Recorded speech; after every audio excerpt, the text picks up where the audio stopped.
Hi, I'm Jerri Hyde, Youth Services Librarian at the Ames Public Library. Welcome to Well Read, a program about a little bit of this and a little bit of that at your Ames Public Library. Today we are in our fourth of our five-part series of the 5 literacy practices. These practices stem from our early literacy skills of print motivation, print awareness, letter knowledge, narrative skills, vocabulary, and phonological awareness. And they all work themselves into these 5 practices that we've been focusing on. And today's focus is on talk or conversation, talking out loud. And now I understand that there's a research study by Risley and Hartley that talked about talkative moms and how if you're a talkative mom, then your children will be talkative and have higher vocabularies too. So I've brought in an expert on our talking and our conversations, Mary Jen from our Youth Services, a Youth Services Librarian in our Youth Services Department. So hi, Mary Jen. Hi. Are you ready to talk? I'm ready. And why should we talk? Talking it's one of the most important things that you can do with your child. And also, I love this skill because it's something that you can do anywhere at any time. You don't have to have any props. You don't have to have any special skills. All you have to do is talk with your child. And it is one of the most important things that you can do. And I hear a very important word in there, not in addition to the word talk. You said talk with your child, not talk to your child. And that is a very important difference. And do you want to talk a little bit? Do you want to talk a little bit about that? Yes, I would love to talk about that. One of the things about talking with your child, so starting when they're an infant, if you have an infant, there's a lot of babbling and cooing that goes on. And a lot of times it's just a natural thing to talk to your baby. But another thing that you have to do, that you should do when talking with them, is sort of wait for them to respond.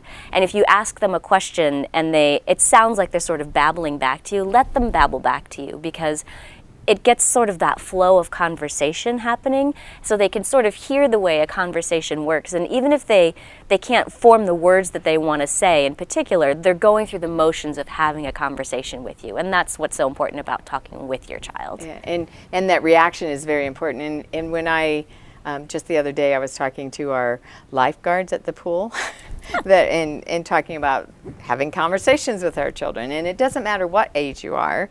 I have heard and try my best to do this, and the key word there is try. They say that if you ask a question and count to 6, which is a very long time for those of us that like to talk, and that your child or the audience member or whomever will respond with an answer, or in your case, with your example, blowing bubbles back or cooing back or wiggling all around. Same way with your toddler, they will react if you give them that opportunity, that time to do that. And that's so very important in conversations as well. It is, yeah. And those open-ended questions. Yes, and it can be really hard for us as adults who, our synapses just fire more quickly than kids do. And it's hard for us to remember that it takes longer for them to come up with the answer, and they will come up with it, but you do have to sort of give them that time. Yeah, to do that. And the more times they repeat, that's why repetition is also so important, is that the more they repeat, the more smoothly that path or those synapses connections can happen.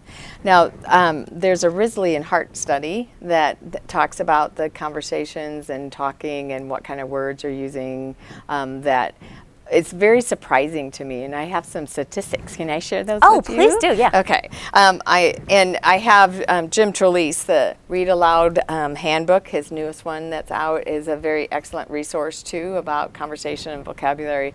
It focuses on the read aloud part of it, but this happens to be the conversations that are happening. So when they did the study, they monitored the words that they had, or that the parent and child was doing, and they found very strong differences of whether or not how much a child was spoken to and the type of conversation that was being had. So I think that's an important part for us to talk about too, the encouragement versus the discouragement. Yes. And unfortunately, the level of some of conversations are just commands versus the open-ended question, and very discouraging versus, I think it was 2 discouraging ones to 1 encouragement, and then the middle class was 2 encouraging to 1 discouraging, and then the professional level and the number of words that they hear too, are tenfold on that they had 6 encouraging versus 1 discouraging. And so thinking about that and being very conscious of the encouragement of kind of talk that we have. And I know you have lots of those types of suggestions in the rest of your the conversation you want to have with me. So tell me about how we can have some encouraging talking with and conversations with our children. Well, there are lots of ways, like I said, to do things when you don't actually have a book in hand. And one thing, aside from just talking, if you have babies or infants, just talking all the time and sort of having those exciting conversations, is if you have an older child, then sort of telling that child about your day and saying this is how the day started and this is what I did through the day, because kids are very curious about what adults do because they don't see a lot of things because they miss it or we're at work or they're napping or something like that. So we want to tell them about our day and then ask them about their day and say, well, what did you do today? And even if you were there partaking in most of the things that they did today, just having that conversation and being interested in what they did and allowing them to share that back with you it builds that relationship, it builds the encouragement, and then it also helps them to build their narrative skills. First this happened, and then this happened, and then this happened, which is an important part of reading as well, sort of the beginning, the middle, and the end of a story. Yeah, and then asking follow-up questions to those questions as well, that so why did you do this, or what did you think about it, and those feeling kind of questions, all those things. Some of it sounds to me at times that it is just part because I like to talk and I like to read, so it's just part of my daily life. But as these studies have shown, it isn't part of everybody's daily life. So sometimes you have to make a concerted effort to make those happen and think about those, talking with your child versus talking to your child. And it's very easy to get into the talking to your child, like, go do this. Right. Why are you going to do this? Or why do you want me to go? I need you to do this for the, and having that buy-in, and again, very reflective of adult life. We want to know why we do different things, and so they're no different than us in that way too, exploring their world. So, right. And you have a couple books here. I know that you'd like to share. What kind of things are our books going to share with us? So this is, speaking of having conversations with your children, this is a really fantastic book that sort of illustrates how to do that. It's called Tell Me Your Day Backwards. And this is a lovely little story about a baby bear who is being put to bed at night and says, let's do that thing that we used to do that summer, that let's play Tell Me the Day Backwards. And so the baby bear starts and says, well, the last thing that happened was I forget what it is. I brushed my teeth in the stream before I went to bed. And Mama says, yes, you did do that. And then what did we do right before that? And he says, oh, well, we all sat and watched the sunset. And then they sort of walk through the day backwards, and Mama Bear remembers some things, and then Baby remembers some things. And she says, well, after you were sunning yourself on that rock, or do you remember what happened before? Why did you have to warm yourself on that rock? Oh, because I jumped into the stream and, I saw this really big fish. And so it just sort of walks through the entire day, and it's a really lovely book, and also it's a lovely example of something that you can do with your child, just as sort of like a regular routine thing at the end of your day, as a way to sort of go through it. And thinking about it in reverse is also sort of an interesting it's not a typical way to think about your day, going backwards. Right, and it does sort of stretch the imagination. I think sometimes I would have a hard time remembering everything I did on the day backwards. But even forwards I would have right. sometimes. But that's part of that conversation, because like you said, Mama Bear talked about what some of the things that she did and encouraged him to respond and gave him little encouragements to figure out what he did so he could remember. Right. And again, those are skills that we develop along the way. They're not something that we're just born with, that we have to practice and practice, just like walking and just like crawling. I'm going backwards now. Yeah, exactly. Just like sleeping and doing all those things. So yeah, this is a really wonderful book. Tell Me the Day Backwards by Albert Lamb. Yeah. It's a very nice book. It's wonderful. A tool to use, but also to have the conversations. And again, we can, when we're reading, we can also just read the pictures. Right, exactly. One of those ways that we can do that is if we have a book, we have a lot of books here at the library that are wordless books or practically wordless books. And so you do have to read the pictures. And I love wordless books because it's a wonderful way to open up that conversation with the parent and the child, or the big reader and the little reader.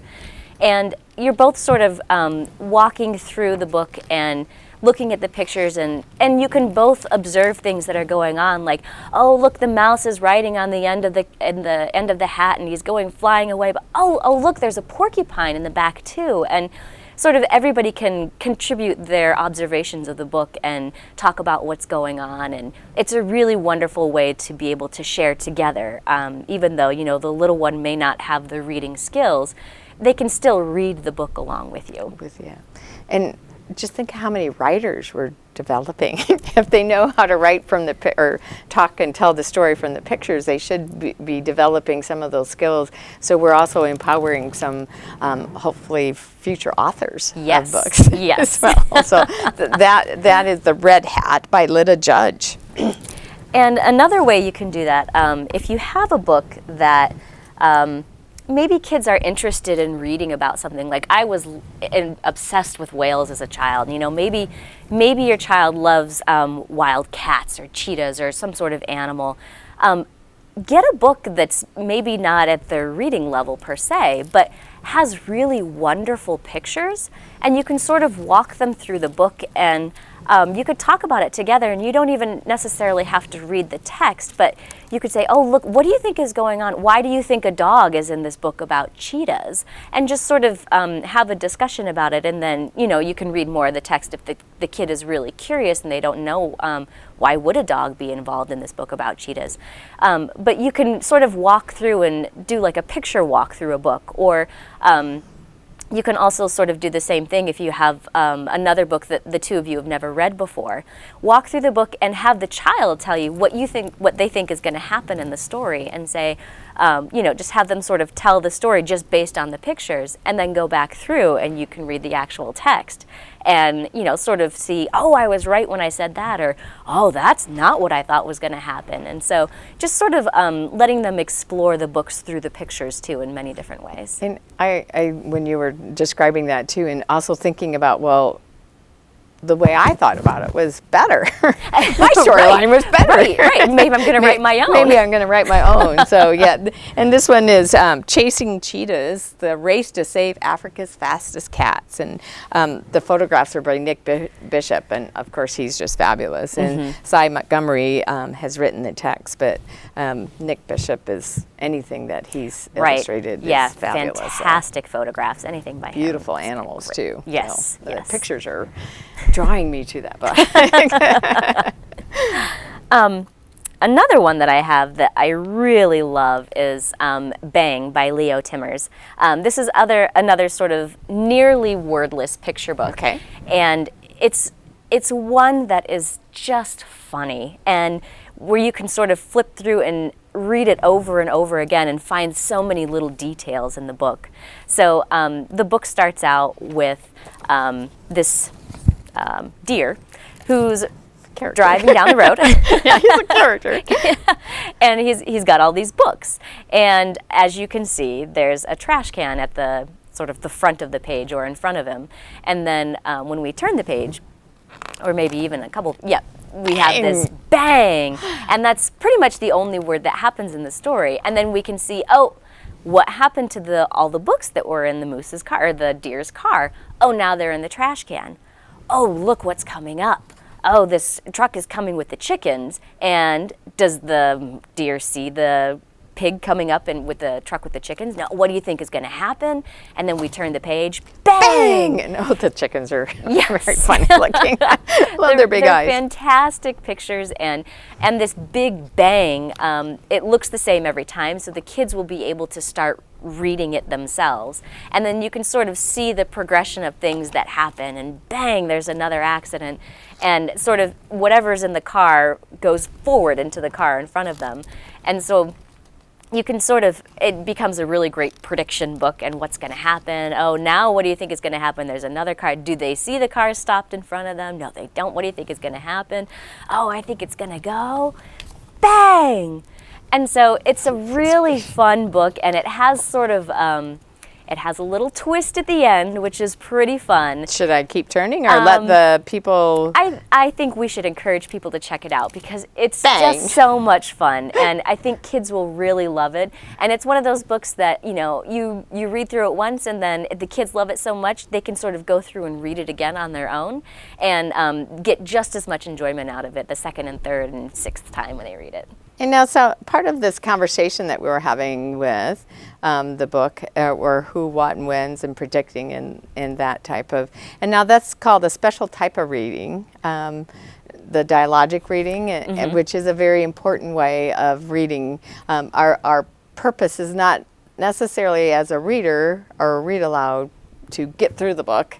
That conversation and that bonding and the talking with your child and asking them those questions, who, what, when, and where, what's going to happen, and predicting are, again, statistically and research shows that it's a better way of reading than reading a whole bunch of books. Right.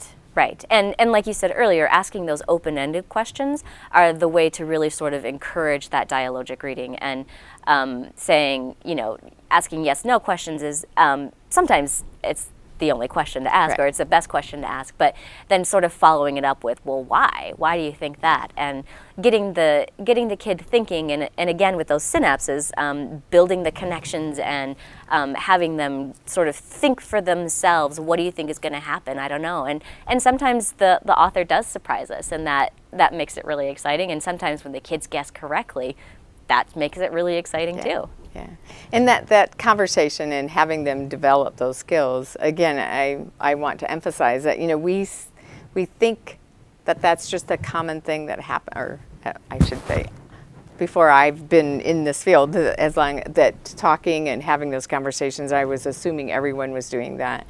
Not everybody does, and but in order to be able to have those skills, we need to have that for our young children. It needs to happen in order for them to develop those skills so they can think like, you know, solving problems and taking care of themselves and, you know, those what-if things that are happening. And we can do that in a fun book without, you know, really knowing that we're being taught that and having fun along with that. I was going to put it down, but I thought since we left it at kind of a cliffhanger, we should probably tell the title, Bang, by Leo Timmers. And so again, we have it here at the Ames Public Library.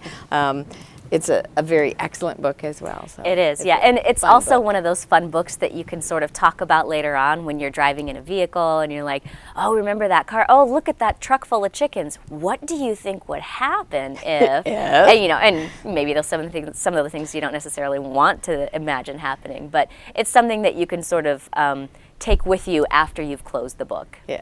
What I was thinking about was Duff Avenue in Lincoln Way. Driving down the road, and boom, boom, boom, boom, boom. And so hopefully no one will have that experience, but we can experience that in that way. So, exactly. Right. Well, our conversation that we're having, like all conversations, have to come to an end. Is there something that you would like to share with our viewers before we go? We have talked a lot about books, and I meant to talk about nursery rhymes because nursery rhymes are incredibly important too. But there is also the whole technological run of having tablets and iPads and apps and things like that. And this is something that is also equally important for children. And I know that a lot of parents will maybe hand their phone to their child or give them a tablet or something like that. And sometimes, it is a great way to keep them occupied. But we really encourage parents and caregivers to interact with their children while they do it. So I brought up this app. It's a free app that it's available, I think, on most platforms. It's just called Peekaboo Farm. And I don't have the sound turned up yet, but this is one of those really great activities that I hear something. Exactly. Jerri, what do you think I think you hear? that's a chicken or a rooster. Exactly. And so We must be on a farm. we tap there, and there we can see our hen. And it says hen, and it has the word, and you have that sort of interaction with the child, and then you can talk about, what does the hen eat, and what do you think we're going to see next? You can see a little bit. And now we can hear it. What do you think that is? It's time to get up. Exactly. It's time to get up because we hear the rooster. Right. And so it's sort of having that conversation with your child and talking about what do you see. And then with the older children, you can point out the words that are there and talk about what do they eat, what other animals do they like to be with. Exactly. I mean, it keeps going and going, and there's so many really fun things that you can do. And, we see a gray animal. What other animal did we see that was gray? Just sort of having that conversation with the child instead of just sitting there, letting them sit there with the screen and just do something themselves, because it's going to be a much more valuable experience if you're actually interacting with them. And so just like with everything we've talked about in all the practices, it's enriching that experience with your child by participating in it and not just handing the toy or handing the book or sending them off into the other room. Some of that solitary play is good. I mean, we can't overstimulate them, but it is an important part that you play a part in that, and everyone can do that. It's not just the parents, it's not just older siblings or grandparents.